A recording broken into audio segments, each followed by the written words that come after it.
Joo, soittimet yleensäkin niinku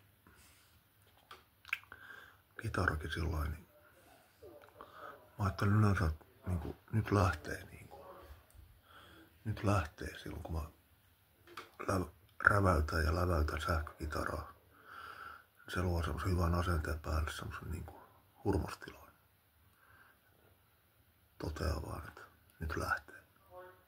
Ja lyö kieltä. Ja sit, no kyllä akustisellakin, mutta sen ottaa yleensä rauhallisemmin. Mut kyllä mä tykkään soittaa sähkökitaraa enemmän. Ja niin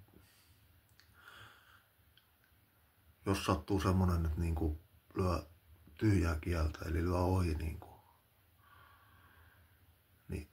se kyllä aiheuttaa mun mielessä sellaisen kaaoksen, niin, että jos mä oon kotioloissa, niin mä yleensä lopetan niinku soittamisen siihen, varsinkin jos mä videoin jotain, tai niinku alkaa niinku vituttaa suorastaan, niinku sapettaa niinku tosi paljon. Mutta se vaatii harjoittelua, että kyllä sieltä tulee. En mä tiedä, joskus semmoisen tyhjän kielen soittaminen sopiikin siihen, mutta niin kyllä se yleensä niinku harmittaa. Varsinkin jos ei se ole tarkoitus. Jotenkin haparoivalla tuulolla tai jotain. Sitten mä soitan pianoa.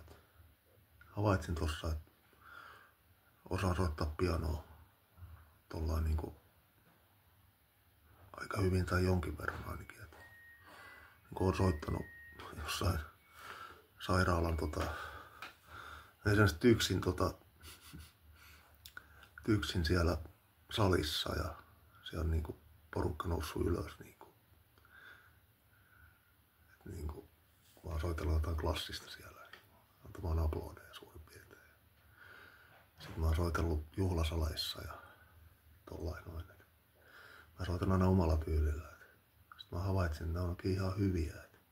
Kun kuuntelin jotain klassista pianoa, niin niissä on ihan samankaltaisia niinku melodioita ja ääniä. Niin se on hyvä. Ja mä tarvitsisinkin nyt pianon ja sähkökitaran ja vahvistimen. Niin kun mä rupesin säästämään sitä varten nyt. Mä saan ostettua ne tänne, missä mä nyt olen.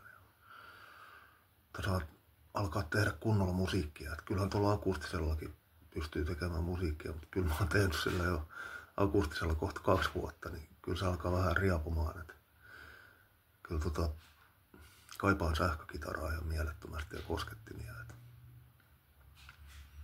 Joo, ihan hyvä päivä. Ei mitään, palaillaan.